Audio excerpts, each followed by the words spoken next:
Presidents, ministers, commanders, officers, ladies and gentlemen, it's wonderful to be with you tonight.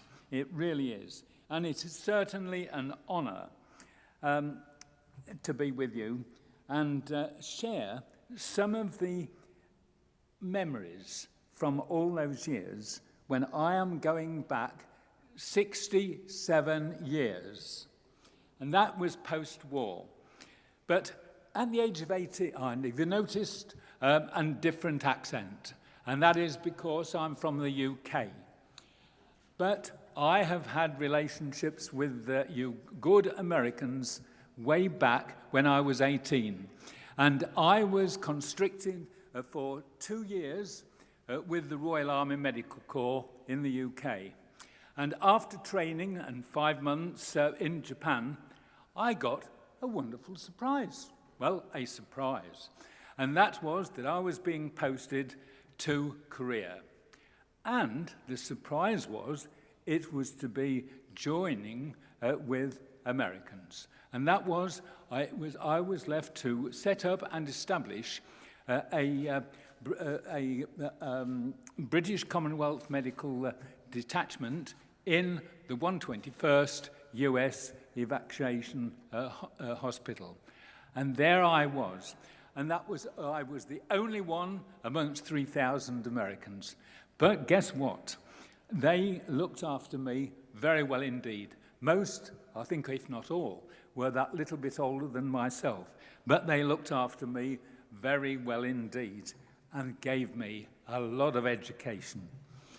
And they attracted me to all the social activities, both within and without of the hospital. And it was then that I was receiving shocks of my life. Because as we were going round, I was seeing men, women, children of all ages, and so many orphans. I just could not take it in. It took a while. But what happened was that I was surprised at how they were living, what had happened to their lives.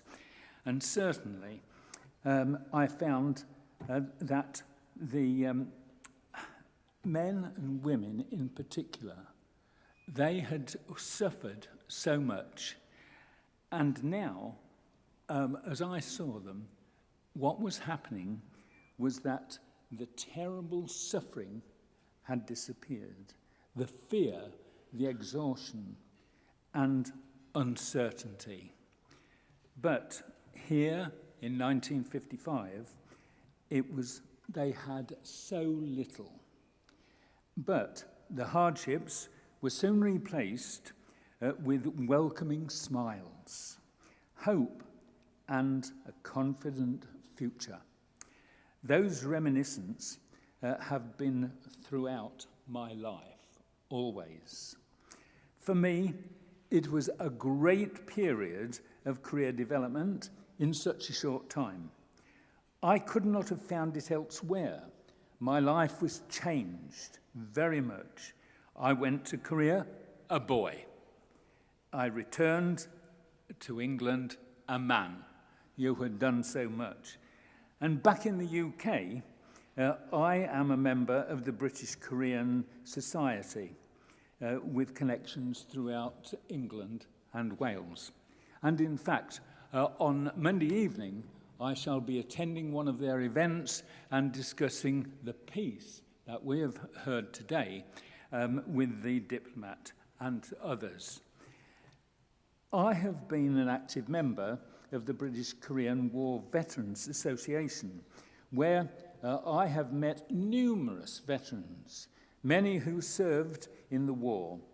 I was asked if I would give a note on any of the events that have come to my notice. And I've one story to share with you. Not one where the major battles took place, but where the forgotten battle took place. A true friend of mine, Ron Watkins, he joined the Durham Light Infantry for his 2 years, like me. in 1951. In September 1952, his battalion joined the Korean War. And he said to me that once here, and a lot of his colleagues, it was if they were on a mysterious tour. They didn't know where they were going, and towns and villages were never mentioned, but it all came to where he was needed, or the battalion was needed. And in fact, what happened was that I could tell you lots of stories, but I'll give you something that you've probably never heard of. But in early 1953, they were joined by 94 Korean soldiers who were then given the British uniform and cap badges. The strengthened battalion relieved Americans when they were at point 355, and also known as the Little Gibraltar because of the steep sides. On the night of the 2nd of July, members of the platoon wanted to celebrate the coronation of Queen Elizabeth II. But, of course, they would have preferred to be at home, but they couldn't, and so what happened?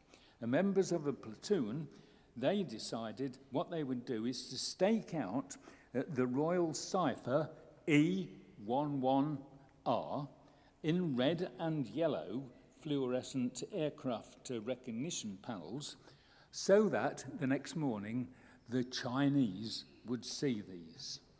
Well, what happened? They did see them. And the first thing the Chinese saw at daybreak was the panels that stood out brilliantly.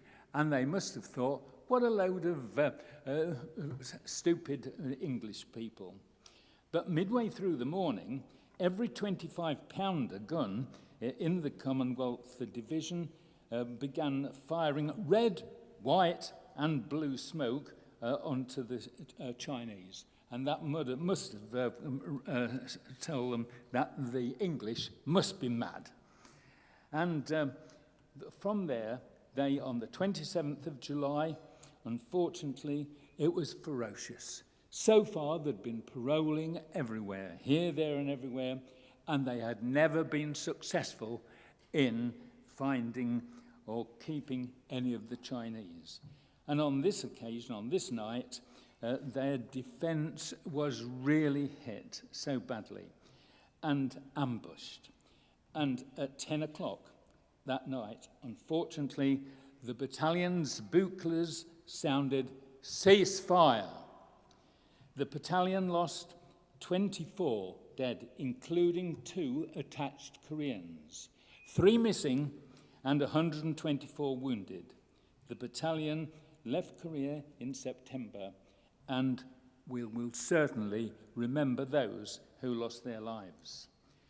And I would certainly like to thank the US Army and the Korean government for the opportunity I had to serve 9 months with them in the post-war peace period. And that certainly made a great impression on my life, and still does. And guess what? The one word I took back to England with me when I left after my 9 months was peace. And that peace still lives with me and is conveyed to all the people in my country.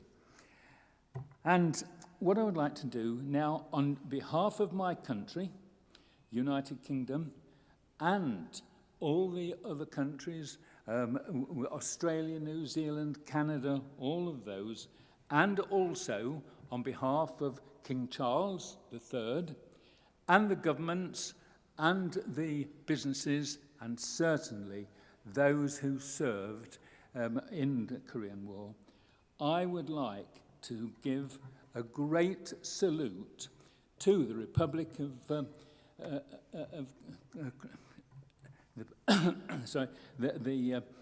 I would like to the kingdom here, and also the ministers for all they are doing, and the businesses, and certainly the people of Korea who are doing so much. You have taken the waste nothing to have to so much success that it is very, very much appreciated by everybody, and we wish you a continued success.